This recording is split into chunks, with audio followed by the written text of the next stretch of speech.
Praise the lord. దేవునికి స్తోత్రం కలుగును గాక. ప్రభునందు నాకు అత్యంత ప్రియులారా, మరోసారి అర్ధరాత్రి ప్రార్థనా మహాపోరాటానికి, స్పిరిచువల్ వార్ఫేర్కి వచ్చిన మీకందరికీ కూడా వందనాలు, నమస్కారాలు, దైవాశీస్సులు, సుస్వాగతం, ఘన స్వాగతం పలుకుతుంది. రండి, చిన్న ప్రార్థన చేసుకొని ఈనాటి పోరాటం ప్రారంభించు. స్తోత్రం స్తోత్రం స్తోత్రం స్తోత్రము నాయన, ప్రేమ కలిగిన మా మహాపరిశుద్ధ తండ్రి, మికిలి గొప్ప దేవా, జీవాధిపతి, సర్వాశీర్వాదముల మూల కారణభూతుడా, నీకు వందనములు స్తోత్రములు చేసి దయచేసి ఈ రాత్రి కూడా దిగి వచ్చి మీరే మమ్మల్ని వశపరచుకు, ఏ విషయాల కొరకు ఏ రీతిగా ప్రార్థించవలసినది మీరే మాకు నేర్పించి, ప్రార్థన మా చేత చేయించి, మా బ్రతుకులు సఫలము చేయమని, ధన్యము చేయమని, విజయవంతము చేయమని, నీ కార్యము మా ద్వారా భూమి మీద సఫలపరచను.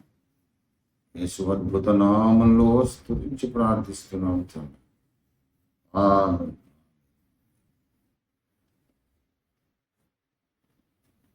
దేవునికి స్తోత్రం. ఒక చిన్న పాట పాడుకుందాం.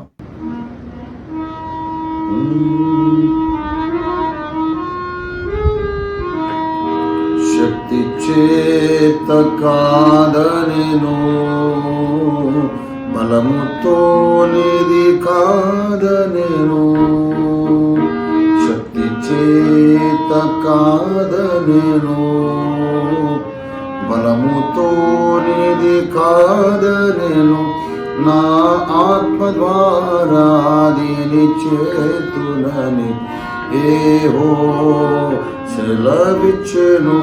నా ఆత్మ ద్వారా దీని చేతులని యెహోవా సెలవిచ్చెను. ఓ ఇశ్రాయేలు విను, నీ భాగ్యమెంత గొప్పది. ఓ ఇశ్రాయేలు విను, నీ భాగ్యమెంత గొప్పది. యెహోవా రక్షించిన నిన్ను పోలిన వాడెవడు.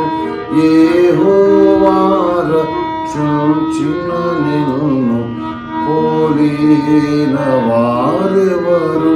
శక్తి చేత కాదనెను, బలముతో నిధి కాదనెను.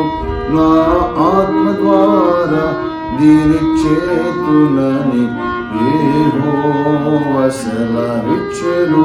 నా ఆత్మ ద్వారా దీని చేతులని యెహోవా సెలవిచ్చెను. ఓ గొప్ప పర్వతమా, జెరుబ్బాబెలు నడ్డగించరు. ఆమేన్. ఓ గొప్ప పర్వతమా, జెరుబ్బాబెలు నడ్డగించను. ఎంత మాత్రపు దానవు నీవనెను, చదును భూమిగా మారెదవు. ఎంత మాత్రపు దానవు నీవనెను, చదును భూమిగా మారెదవు.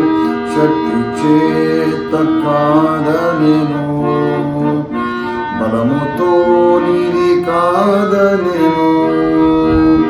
శక్తి చేత కాదనెను, బలముతో నిధి కాదనెను. నా ఆత్మ ద్వారా దీని చేతులని యెహోవా సెలవిచ్చెను. నా ఆత్మ ద్వారా దీని చేతులని యెహోవా సెలవిచ్చెను. యెహోవా సెలవిచ్చెను.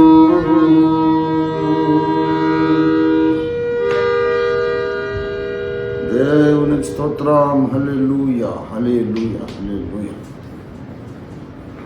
దేవునికి మహిమ కలుగును గాక.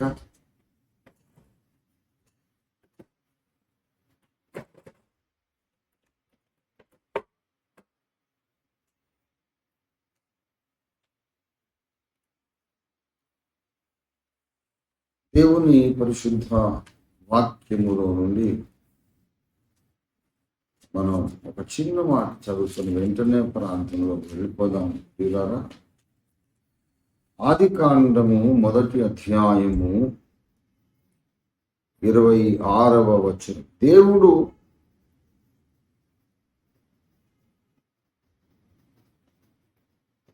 మన స్వరూపమందు మన పోలిక చొప్పున నరులను చేయడము,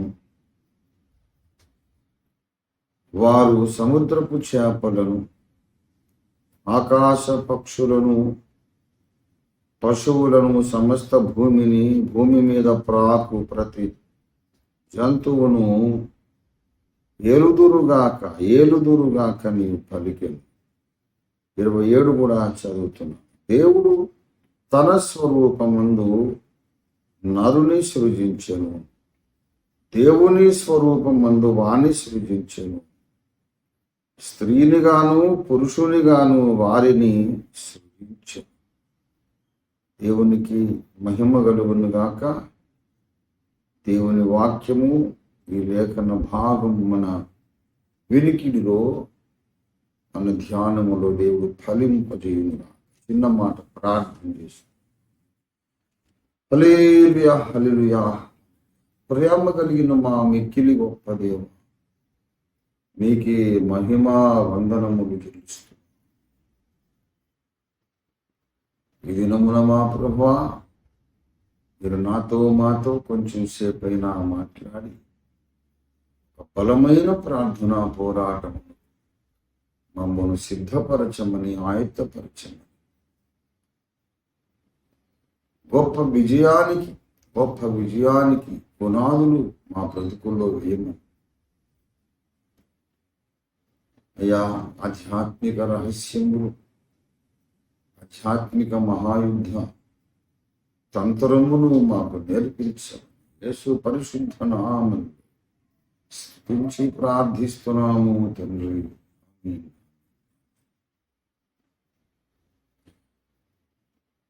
ప్రభునందు నాకు అత్యంత ప్రియులారా, చదవబడిన లేఖన భాగములో పదే ఒక మాట చెప్పబడుతుంది. అదేంటంటే, దేవుడు తన స్వరూపమందు తన పోలికలో నరుని నిర్మించాడు. అంతకుముందు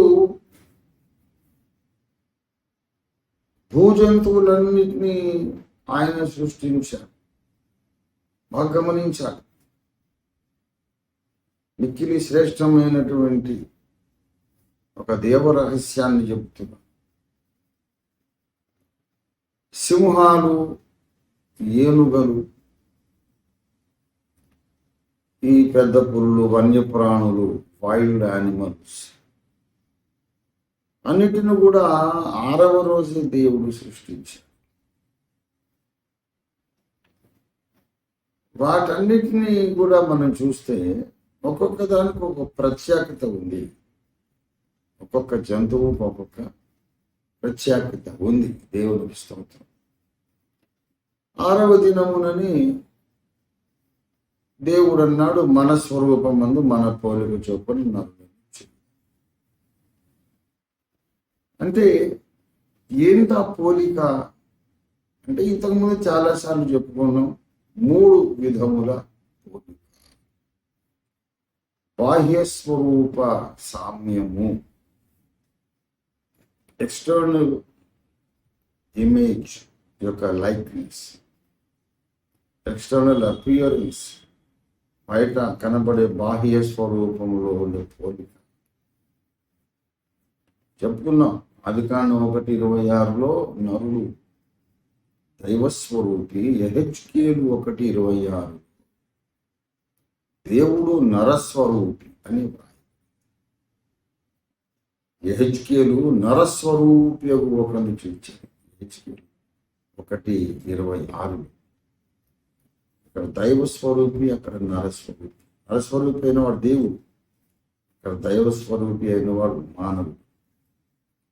ఎన్నోసార్లు మనం చెప్తాం. పరిశుద్ధ దేవుని గురించిన జ్ఞానం అనే గ్రంథంలో కూడా దాదాపు మీరందరూ కూడా ఆ పుస్తకాన్ని, చిన్న పుస్తకాన్ని మీరు చదివే ఉన్నారని నేను ప్రగాఢంగా విశ్వసిస్తున్నాను. మరి ప్రియులారా, ఇది మొదటి పోలిక, బయట కనిపించే పోలిక. మూడవది అంతర్గత నిర్మాణ పోలిక, ఇంటర్నల్ స్ట్రక్చర్. త్రికమును ఏకమును ఏకకాలములో కలిసి, త్రిత్వము ఏకత్వమై ఏకకాలములో జీవించుట, విడదీయరాని భాగములు ఏకముగా, ఒకరు బహుళత్వము కలిగిన వ్యక్తిత్వం కలిగి ఉండుట అనేది దైవ పోలిక. దేవుడు త్రిత్వము, ఆదాము కూడా త్రిత్వము. ఆదాము నుంచి జన్మించినటువంటి మానవ జాతిలో ప్రతి ఒక్కరూ త్రిత్వం. నేనొక త్రిత్వం, మీరొక త్రిత్వం, ప్రతి ఒక్కరు కూడా ఒక త్రిత్వం. మానవులందరూ త్రిత్వాలే. మనము మానవ త్రిత్వాలం, ఆయనేమో దైవ త్రిత్వం. మనము సృష్టించబడిన త్రిత్వాలం, దేవుడేమో అనాదిగా ఆది మధ్యాంతరహితుడుగా ఉన్నటువంటి త్రిత్వం. ఇది రెండవ పోలిక. బహుళత్వము కలిగిన వ్యక్తిత్వము కలిగి ఉండుట రెండవ పోలిక. మూడవది మనం చాలాసార్లు చెప్పుకున్నాం, మీరు ఆల్రెడీ మననం చేసుకుంటూనే ఉండి ఉంటారు. భావోద్రేకము, భావోద్రేక పోలిక, భావోద్రేక సామ్యము అంటే ఎమోషనల్ లైక్నెస్. కొన్నిసార్లు మనకు కోపం వస్తుంది, ఎందుకంటే దేవుడికి కూడా కోపం వస్తుంది. కొంతమంది మీద చాలా ప్రేమ కలుగుతుంది, ఎందుకంటే దేవునికి కూడా ఆ ప్రేమించే లక్షణం ఉంది. ప్రేమించుట, క్షమించుట, సహించుట, ఓర్చుకొనుట, త్యాగము చేయుట, జాలి పడుట, ఈ నవరసములు కలిగి ఉండుట, ఇవన్నీ దేవునిలో ఉన్నవి కనుక మనుషులు మనకు వచ్చింది. ఇంతవరకు చెప్పుకున్నాం. అయితే చాలా రోజులుగా ఇంకొక విషయాన్ని కూడా నా ప్రజలకు చెప్పేసి అని అంటున్నాడు దేవుడు. చాలా రోజులు, దాదాపు 10 నెలలు. అప్పటికప్పుడు ఏదో వేరే ఎమర్జెన్సీ వచ్చి కాలానుగుణంగా మాట్లాడుతూ ఇవాళ ఈ విషయాన్ని కూడా మీకు తెలిసిన విషయమే మళ్ళీ ఒకసారి జ్ఞాపకం చేయమన్నారు దేవుడు. ఇక్కడ చూడండి, దేవుని పోలిక, మనుషుల పోలిక అంటే మిగతా 6వ దినమున చేయబడిన మిగతా ప్రాణులకు, మానవునికి పోలిక ఏమీ లేదా? ఏం పోలిక లేదా?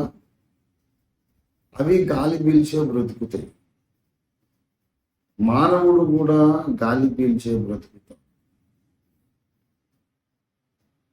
వాటికి ఆహారం కావాలి. వాటికి ఆహారం కావాలంటే సాటి ప్రాణి వాటికి ఆహారం. మానవుడు కూడా సాటి ప్రాణుల్ని తిని బ్రతుకుతాం. సాటి ప్రాణి జలప్రళయానికి ముందు చెట్ల మొక్కలను, వెజిటేరియన్ ఫుడ్, కాయగూరలను తిని బ్రతికారు ఆదాము నుంచి నోవహు దాకా. జలప్రళయం తర్వాత దేవుడు చెప్పాడు, పచ్చని కూర మొక్కలను ఇచ్చినట్లుగా ఈ సకల జంతు కోటిని నేను మీకు ఇచ్చేసాను, అవి మీకు ఆహారం చంపుకొని తినేసేయండి అని చెప్పాడు. మరి మొక్కలను తిన్నా అది ప్రాణే కదా,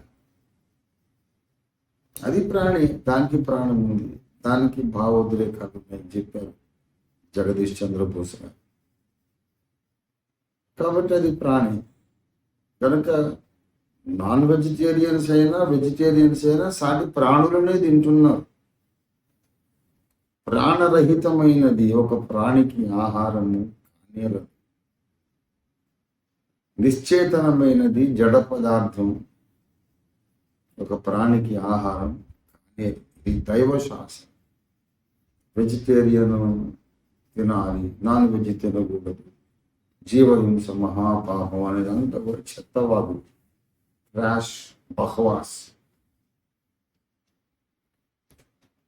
ప్రాచీన కాలంలో ఆర్యులు, వేద ఋషులు కూడా మాంసాహారమే తిన్నారు అని అక్షర వాచస్పతి దాశరథి రంగాచార్యుల వారు చతుర్వేద సంహితను తాను రాసినటువంటి అంధ్రానువాదం పీఠికలో చాలా ఓపెన్గా రాసేశారు. ఆర్యులందరూ ఋషులందరూ మాంసాహారులే, దాంట్లో దోషమే లేదు. ఇప్పుడు ఏదో రాజకీయం చేస్తున్నారంతే అనేసారు మహానుభావుడు దాశరథి రంగాచార్యులు. కనుక చెట్ల మొక్కలనే తినాలి, సాటి ప్రాణిని తినొద్దు అంటే అది అసలు మొక్క కూడా ప్రాణేరా బాబు అనే సంగతి జగదీష్ చంద్రబోస్ గారు నిరూపించేశారు. అది ప్రాణి, మరి అది జీవహింస కాదు. దానికి కూడా బాధ, ఆనందం, అన్ని ఉల్లాసం అన్నీ ఉంటాయట. దాన్ని మెజర్ కూడా చేశారు జగదీష్ చంద్రబోస్. అందుచేత ఒక ప్రాణి బ్రతకాలంటే ఇంకో ప్రాణిని తినాలి.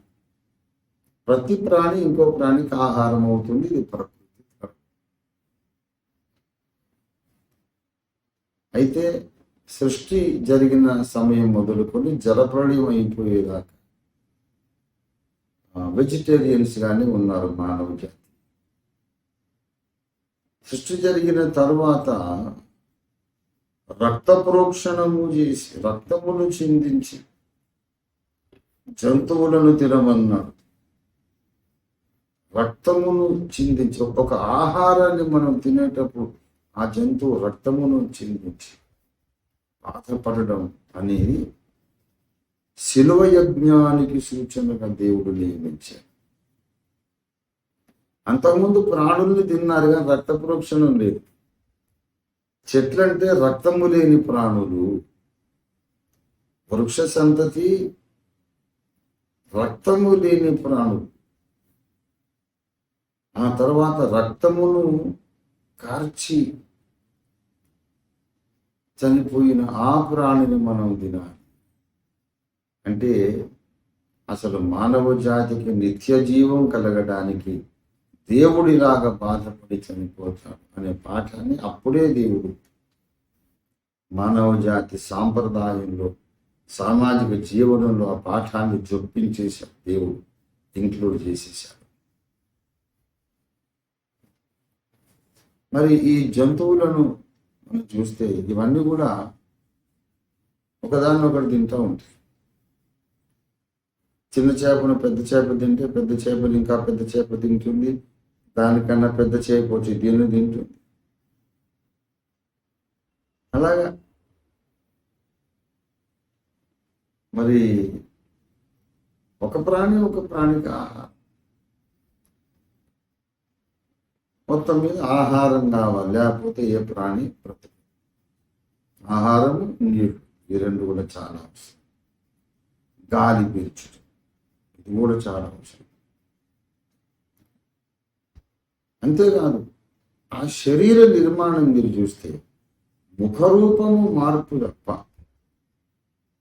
లోపల కోసి చూస్తే దాదాపుగా మనిషికున్న అవయవాలన్నీ సింహానికి ఉంటాయి, అన్ని ప్రాణులకు ఉంటాయి. మేక సింహం దాకెందుకు, దాని దాకా వెళ్తే అది మనల్ని తినేస్తుంది.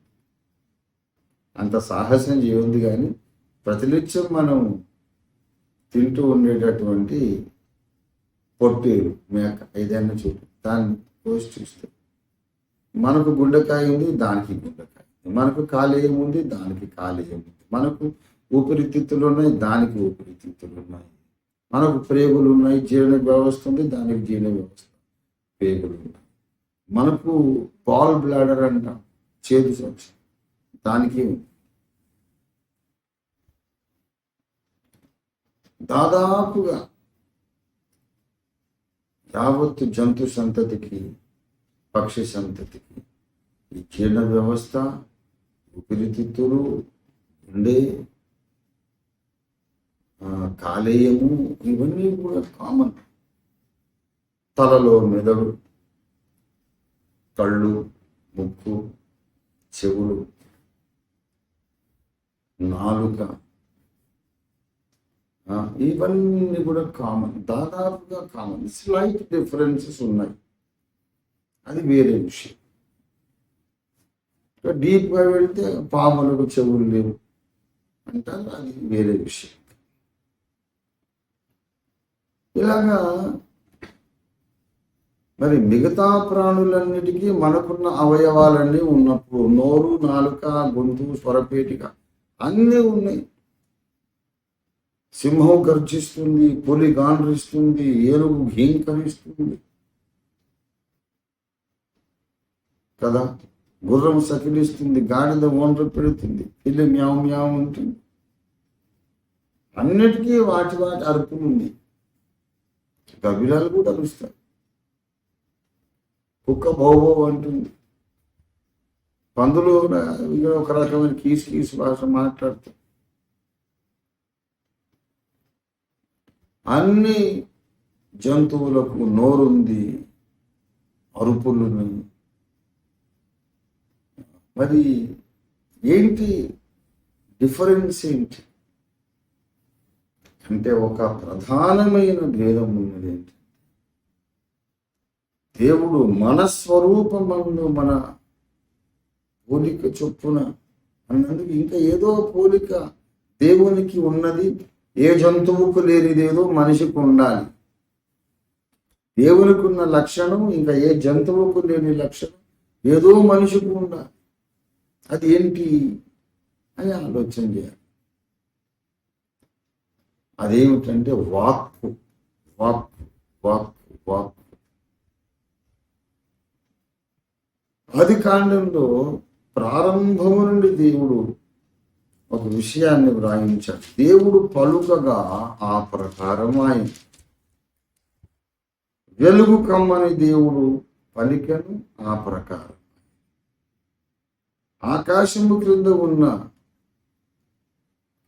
జలములు, ఆకాశము పైనున్న జలములు వేరుపరచబడి మధ్య ఒక విశాలం ఏర్పడునుగాకని దేవుడు పలుకగా, జస్ట్ పలికాడంతే, ఆ ప్రకారం జరిగిపోయిందంతే.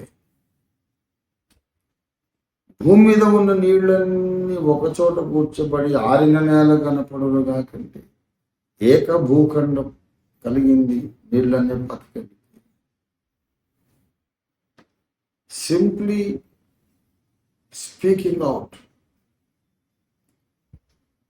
what should be here on earth, what kind of a situation God wants on this earth, what kind of a environment, what kind of a living being God wants on this earth. ఏ విధమైన పర్యావరణము, ఎలాంటి పరిస్థితి, ఎలాంటి వాతావరణము, ఎలాంటి ప్రాణి ఉండాలో ఆయన పలకడమే, ఇంకా ఏం లేదు, పలకడమే, పలకడమే. ఈ పలుకుట అనేది మిగతా ఏ జంతువుకు దేవుడు ఇవ్వని ఒక వరం. మాటలాడుట, ఇంటెలిజెంట్గా మాటలాడుట దేవునికి మాత్రమే ఉన్నటువంటి ఒక శక్తి. అది మానవునికి ఇచ్చాడు. అంటే మాట్లాడే కేపబిలిటీ మాత్రమే కాదు, దైవ పోలిక అంటే మాట్లాడే ఎబిలిటీ, మాట్లాడే సామర్థ్యం మాత్రమే కాదు, మాట ద్వారా సృష్టించే శక్తి దేవుడు మనిషికి ఇచ్చాడు. దేవుడు పలుకగా ఆ ప్రకారం ఆయన. మానవుడు కూడా ఏదైనా కావాలంటే పలకడమే. అలాగ పలికితే అలా జరిగిపోతుంది అంతే. ఇది దైవ పోలిక. అందుకొరకే మాటలు ఎలా పడితే అలా మాట్లాడొద్దు అని పలుమార్లు బైబిల్ గ్రంథం మనల్ని హెచ్చరిక చేస్తూ ఉంది. జాగ్రత్త, నోరు జాగ్రత్త, నోరు జాగ్రత్త. మత్తయి సువార్త 12వ అధ్యాయము 36వ వచనం చూడండి దయచేసి.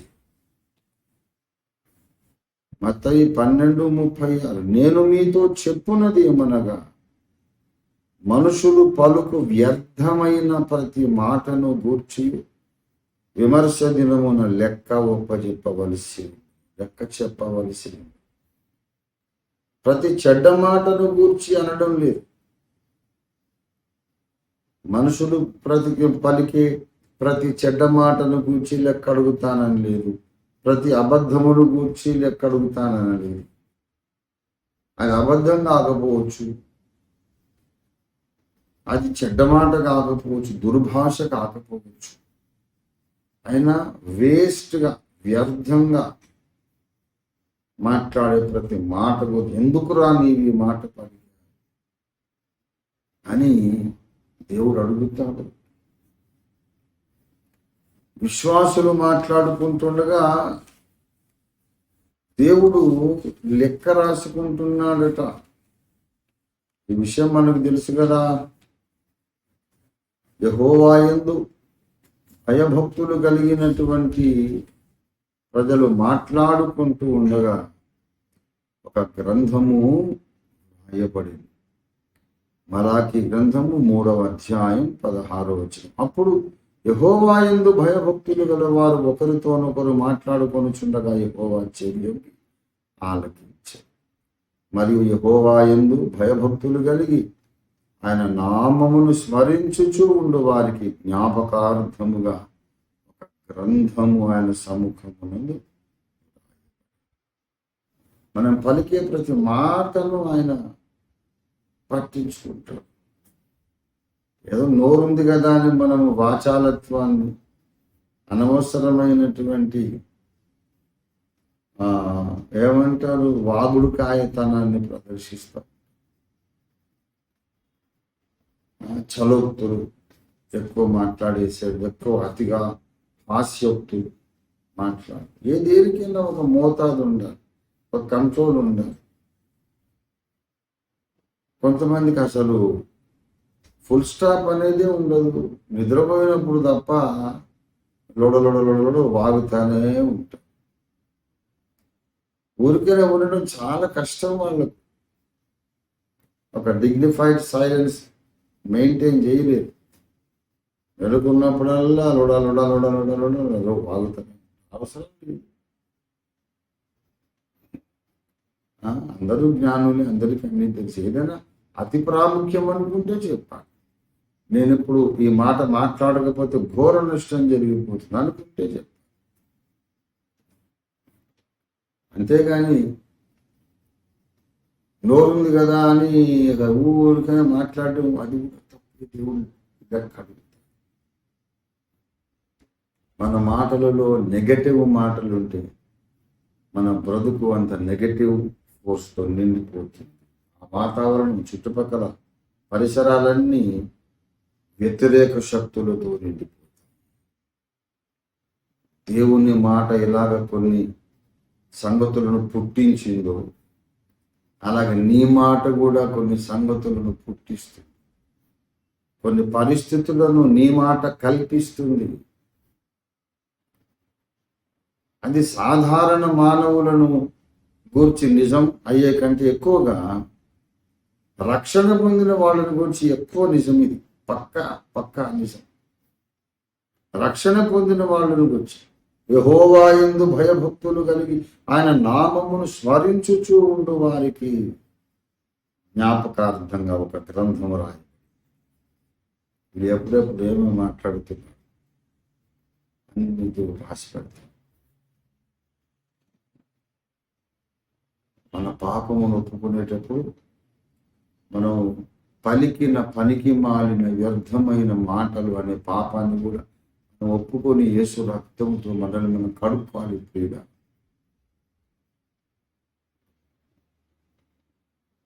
ఇది దేవుని పోలిక మనకు ఉండాలి.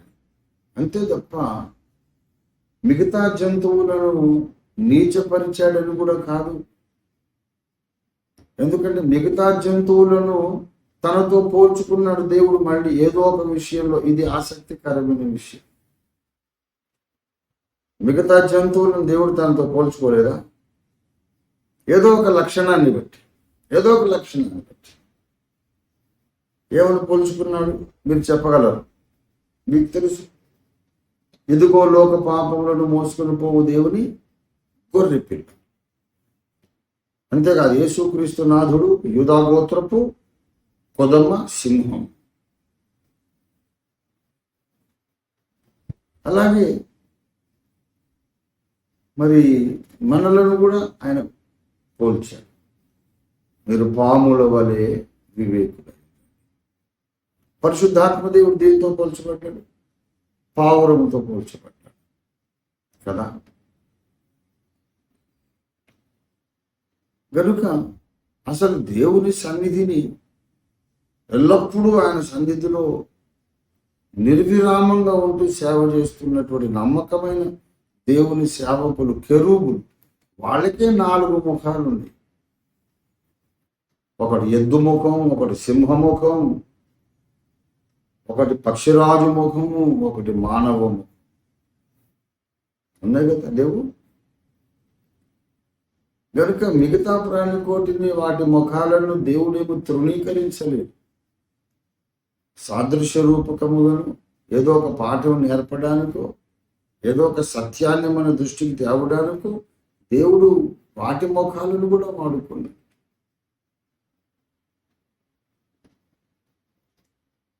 ఆయన సింహము గర్జించున్నట్టు గర్జించాడు. ప్రకటన 10వ అధ్యాయంలో రాయబడింది.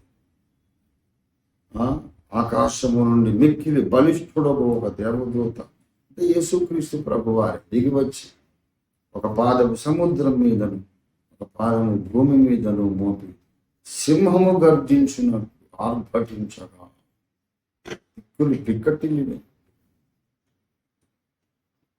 అప్పుడు 7 ఉరుములు వాటి శబ్దములు పలికెను. 7 ఉరుములు ఏమేమో సంగతులు పలికినాయి. రాయబోతున్నాడు యోహాను. నన్ను రాయొద్దు, మర్మంగా ముద్రించబడ్డవి రాయొద్దు. అంతేగాని మనిషి అరిచేటట్టు దేవుడు అరిచాడని చెప్పలేదు. సింహములాగా అరిచాడు. సింహము గర్జించినట్టుగా ఆయన సింహ గర్జన చేశాడు. దేవుడు మిగతా జంతువులను కూడా ఏదో ఒక సందర్భంలో పక్షులను కూడా పోల్చుకున్నాడు. పక్షిరాజు తన గూడు రేపి తన పిల్లలను మోయినట్లు యెహోవా నిన్ను అరణ్యములో నడిపించాడు కదా. పక్షిరాజుకు తను తాను పోల్చుకున్నాడు. పావురం పరిశుద్ధాత్మకు పోలికగా పరిశుద్ధాత్మ దేవునికి సాదృశ్యంగా చెప్పాడు. ఇలాగా ఎన్నో ప్రాణులను ఆయన ఏదో ఒక దైవ వ్యక్తిత్వ కోణమును మన ముందు ఆవిష్కరించడానికి ఉపయోగించుకున్నాడు. కనుక మిగతావి కూడా ఏమి నీచమని కాదు. మరి వాటికి లేనిది మనిషికి ఇవ్వబడినటువంటి పోలిక ఏంటి అంటే మాటలాడుట.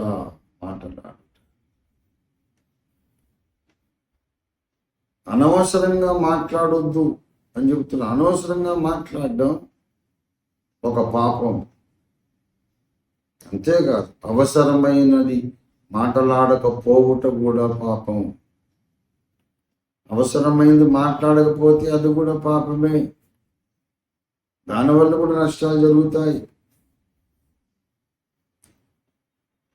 అసలు ప్రార్థన అంటే ఏమిటంటే అవసరమైనది మాట్లాడుటే ప్రార్థన. భూమి మీద దేవుని రాజ్యము నిర్మాణం కావడానికి ఏది అవసరమో అది మాట్లాడాలి. భూమి మీద సాతాను రాజ్యము కూలిపోవడానికి, కాలిపోవడానికి ఏది అవసరమో ఆ వాక్కు మనం రిలీజ్ చేయాలి. అదే ప్రార్థన. అసలు మన మాట ఏమిటో తెలుసా? పరిశుద్ధాత్మ అభిషేకము ద్వారా ఎప్పుడైతే మనం మాట్లాడుతామో దేవుడు తన అభిషేకమును మన మాట మీద ఎప్పుడైతే ఉంచుతాడో అదొక మహత్తరమైన అస్త్రముగా మారిపోతుంది. అసాధ్యమైన కార్యాలనేది సాధిస్తుంది. దేవుడు పలుకగా సూర్య చంద్రుడు కలిగిన యెహోషువ పలుకగా వాళ్ళ పరిభ్రమణం ఆగిపోయింది. వాళ్ళు ఆగిపోయారు. యెహోషువ పలికాడా లేదా? యెహోషువ 10వ అధ్యాయంలో యెహోషువ పలుకగా సూర్యుడు ఆగిపోయాడు, చంద్రుడు ఆగిపోయాడు. అంటే ఖగోళ పరిభ్రమణం ఆగిపోయింది. దేవుడు పలికితేనేమో అవి లేనివి ఉనికిలోకి వచ్చినాయి. భక్తుడు పలికితే దేవుడు ఏర్పరిచినటువంటి ఆ పరిభ్రమణం కూడా ఆగిపోయింది, స్తంభించిపోయింది. అందుకు వాక్కు అనే వరం ఇచ్చాడు దేవుడు. క్రీస్తునందున్న విశ్వాసి తన వాక్కు ద్వారా అవసరమైనవి పలుకుట ద్వారా, పరిశుద్ధాత్మ శక్తిని పొంది పలుకుట ద్వారా, దేవుని ప్రణాళికకు అనుగుణంగా పలుకుట ద్వారా ఈ లోకంలో కొన్ని మార్పులు తీసుకురావాలి విశ్వాసి. అందుకు మనకు దేవుడు నాలుకనిచ్చాడు. ఈ నాలుకను సరిగా ఉపయోగించడానికి మనం ఇవాళ ప్రార్థన పోరాటంలో కూర్చున్నాం. జ్ఞాపకం ఉంచుకోనండి, మర్చిపోవద్దు. ఇక్కడ మీ నాలుకే ఆయుధం. పరిశుద్ధాత్మ అభిషేకముతో మీరు పలికే మాటలే ఆయుధాలు. రెండవ ఆకాశంలోకి వెళ్ళిపోతాయి. రెండవ ఆకాశంలోకి వెళ్ళాలంటే ఈ రాకెట్లకు సంవత్సరాలు పట్టేస్తుంది. ఆ సెకండ్ హెవెన్కి వెళ్ళాలంటే. కానీ నువ్వు ఇప్పుడు పలికితే మరుక్షణం నీ వాక్కు రెండో ఆకాశంలో ఉంటుంది. అక్కడ ఉన్నటువంటి దురాత్మల సేనలను చీల్చి చెండాడుతుంది. అందుకే ప్రార్థనలు చేయడము సైతానికి ఇష్టం లేదు. వాడికి గుండె దడ. బైబిల్ పండితులను చూసి పక్కపక్క నవ్వుతాడంటే వాడు. లెనార్డ్ రావెన్ హిల్ గారు చెప్పారు. కానీ మోకరించి ప్రార్థించే ఒక మనిషిని చూస్తే వాడు గడగడ గడగడలాడుతాడు. ఎందుకు? విశ్వాస వాక్కుకి దాదాపు దేవుని వాక్కుకి ఉన్నటువంటి ఉన్నంత శక్తి అనకూడదేమో, కానీ ఉన్నటువంటి శక్తి ఉంది. Similar power. అంత శక్తిగా దేవుని వాక్కుకు ఉన్నంత శక్తి అయితే మరి మనం లేని వాటిని కూడా పుట్టించగలగాలి. అది మనం చేయలేము. కానీ ఆధ్యాత్మిక జగత్తులో చేయగలం. ఆధ్యాత్మిక జగత్తులో ఉన్నవి లేకుండా లేనివి ఉన్నట్లుగా చేయడానికి విశ్వాసి పలికే మాటకు శక్తి ఉంది, అధికారం. దేవుడు పలుకగా ఆ ప్రకారం. నీ దగ్గరకు వచ్చేసరికి ఏ ప్రకారముగా అగుట నీకు అవసరమో దాన్ని పలుకుని వస్తే just speak out the solution of your own problems. నీ సమస్యల పరిష్కారాన్ని నీవే పలుకు. నీకు ఆర్థిక సమస్యలు ఉన్నాయా? దాని పరిష్కారాన్ని నీవు పలుకంది. బైబిల్లో దానికి సంబంధించిన వచనాలు ఉంటాయి. వాటిని కంఠోపాఠం చేయి. వాటిని ఉచ్చరించుట ద్వారా నీ సమస్య పరిష్కారం అయిపోతుంది. నీకు వ్యాధి కలిగిందా? ఆ వ్యాధిని స్వస్థపరిచే వాక్యములు లేఖనాలలో ఉన్నాయి. వాటిని ఉచ్చరించుట ద్వారా వ్యాధి నయమవుతుంది. ఆయన తన మాట చేత రోగుల నెలను స్వస్థపరిచాడని లేఖనం రాయలేదు, చెప్పలేదా? You can speak out your own healing. You can speak out your own financial prosperity. అలాగే నీ ఆర్థిక విడుదలను నువ్వు మాట్లాడు, పలుకు. నీ స్వస్థతను నువ్వు పలుకు, విడుదల చేయి. నీ బంధకాలను నీ మాటలతో తెంపేసి, నీ బ్రతుకును ఆవరించిన చీకటి మూకలను నీ మాట చేతను చెల్లాచెదురు చేసేసి, నువ్వు మాట్లాడితే నీ శత్రువులు భయపడి పారిపోతారు, లేదా నీ మిత్రులుగా మారిపోతారు. నీ పరిస్థితులు నీకు అనుకూలంగా మారి నువ్వు మాట్లాడాలి. మనం మాట్లాడటము ఇక్కడ మనకేమి కనిపించదు. మాట్లాడకముందు అదే గది, అదే గోడలు, అదే కుర్చీలు, ఫర్నిచర్, అదే మంచాలు, వాళ్ళే మనుషులు అందరూ ఉంటారు. కానీ నీవు మాట్లాడినప్పుడు డైరెక్ట్గా దూసుకెళ్ళిపోయి నీ మాట రెండవ ఆకాశానికి వెళ్ళి భూమి మీద నిన్ను సమస్యల పాలు చేస్తున్న ఆ దుర్మార్గమైన దుష్ట శక్తులను నరికేస్తాయి నీ మాటలు. ఎందుకంటే నువ్వు మామూలుగా మాట్లాడడం లేదు, బైబిల్లోని మాటలు మాట్లాడుతున్నావు. దేవుడు పలికిన మాటలు నేను మళ్ళీ పలుకుతున్నాను. మామూలుగా మాట్లాడితే కాదు, ముందు నువ్వు యేసు రక్తంతో కడగబడి ఉండాలి, పరిశుద్ధాత్మతో అభిషేకించబడి ఉండాలి. జ్ఞాపకం పెట్టుకోండి మాటలు. యేసు రక్తం ద్వారా కడగబడి నువ్వు విమోచింపబడి ఉండాలి, పరిశుద్ధాత్మ చేత నీవు అభిషేకించబడి ఉండాలి.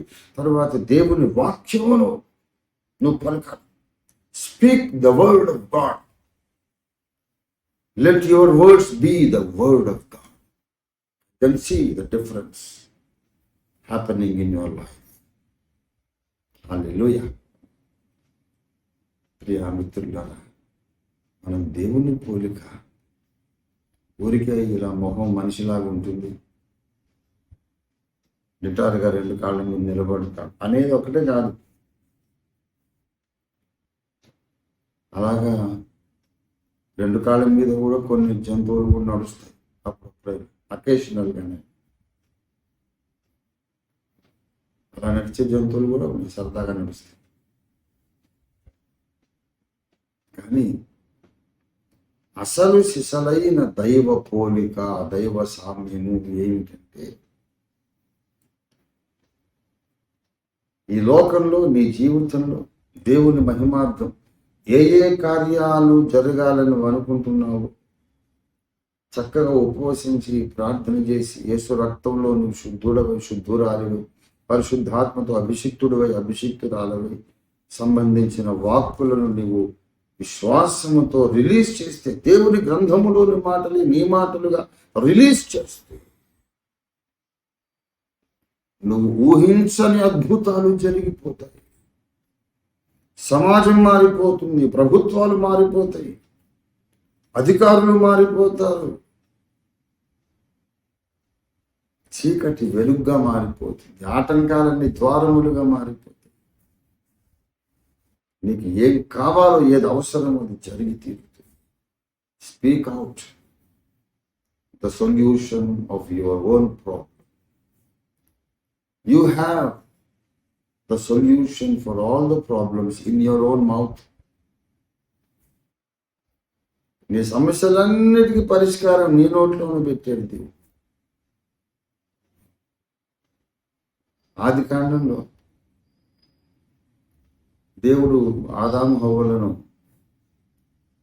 తన పోలికలో సృష్టించిన తర్వాత, ఏదైనా తోటలో వారిని ఉంచిన తర్వాత, ఈ సర్పంగాడు వచ్చాడు. అక్కడ జరిగింది ఏంటి? సంభాషణ, ఎక్స్చేంజ్ ఆఫ్ వర్డ్స్. సంభాషణేగా. వాడు మొదలు పెట్టాడు, ఇది నిజమా? ఈమె ఏం చెప్పాలి? కరెక్ట్గా మాట్లాడితే అసలు ప్రాబ్లమే లేదు. ఏంట్రా నిజమా అబద్ధమా అంటున్నావు? ఎవరు నువ్వు? అసలు నేను ఒక ఆయనకు సాటి అయిన సహాయంగా దేవుని చేత నిర్మించబడ్డా కనుక నువ్వు ఏదన్నా మాట్లాడాలంటే ఆయనతో మాట్లాడు. నువ్వు ఆయన పిలుస్తాను అని ఆదాము గారిని పిలిచింది. ఏమండి ఎవరో కొత్త ఆయన వచ్చాడు, వచ్చి ఈ వ్యవహారం మీద చూడండి అని పిలిస్తే వాడు పారిపోతాడు అక్కడి నుంచి. ఏమి సంభాషణ మొదలుపెట్టి దాంతో పాపం ప్రవేశించింది, శాపము, మరణం, నిత్యనాశనం, సర్వనాశనం సంభవించింది. కాబట్టి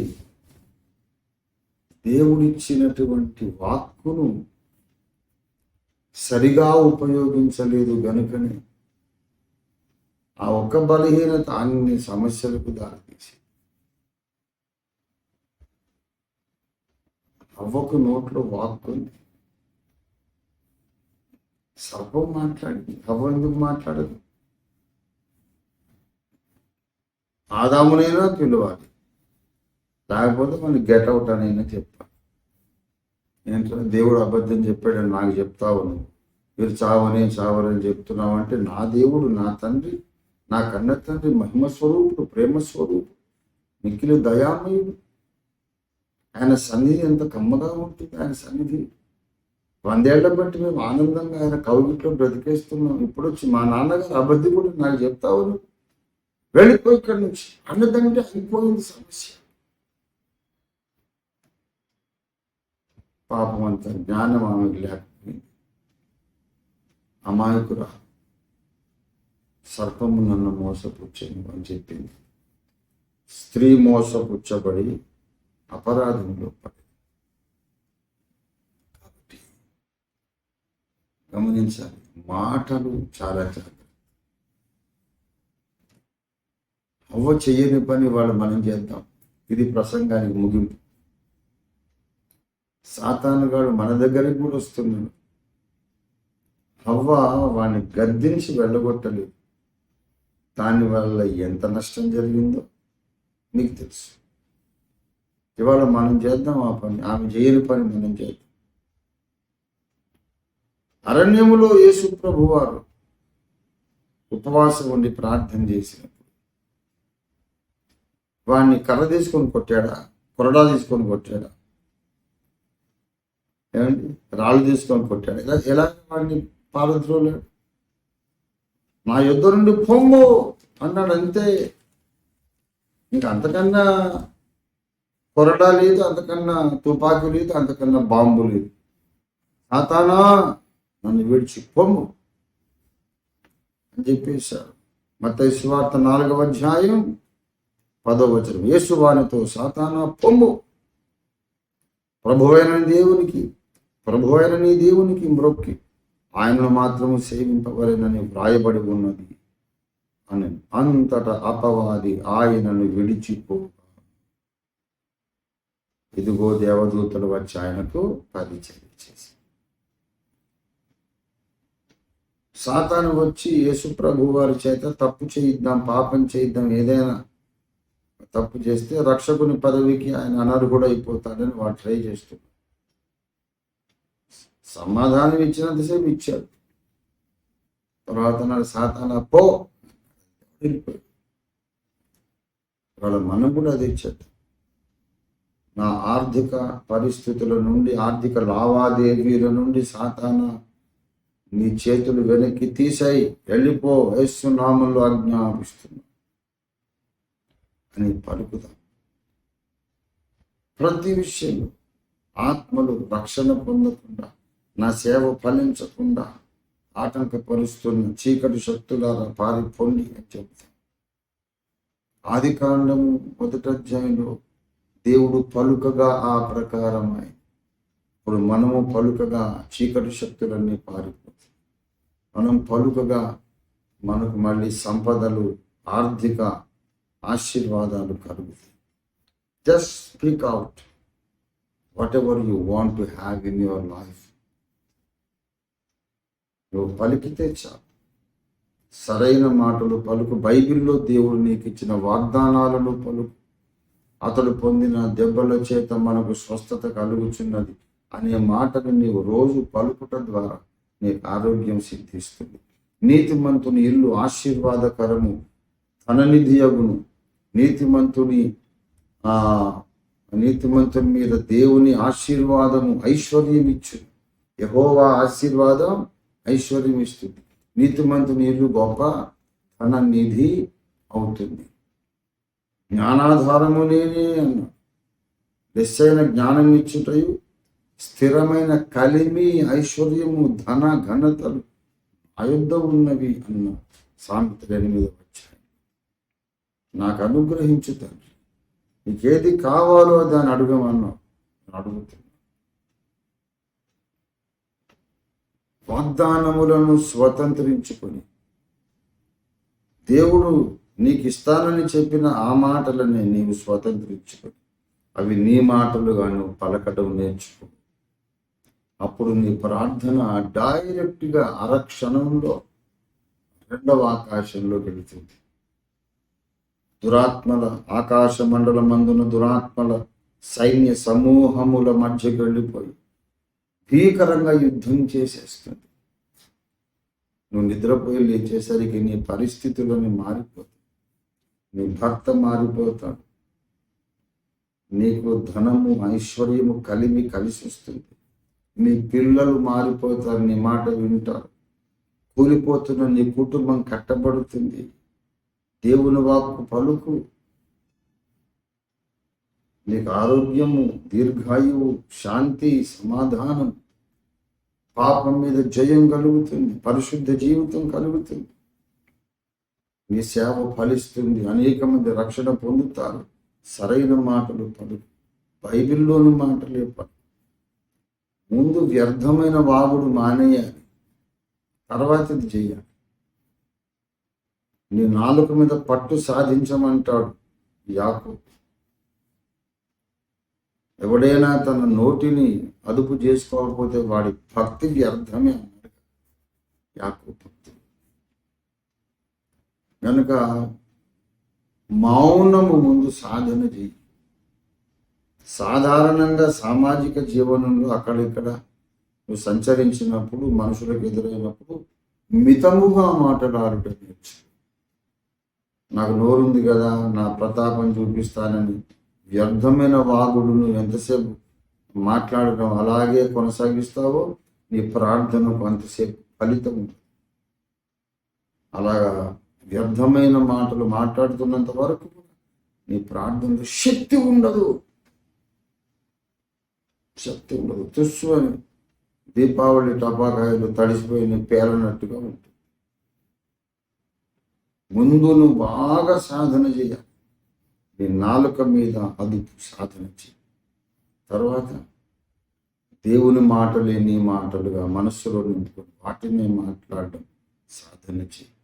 మోకరించి విశ్వాసంతో ఆ మాటలను రిలీజ్ చేస్తూ ఉండడమే ప్రార్థన మహాపోరాటం. అలా మాట్లాడితే చాలు.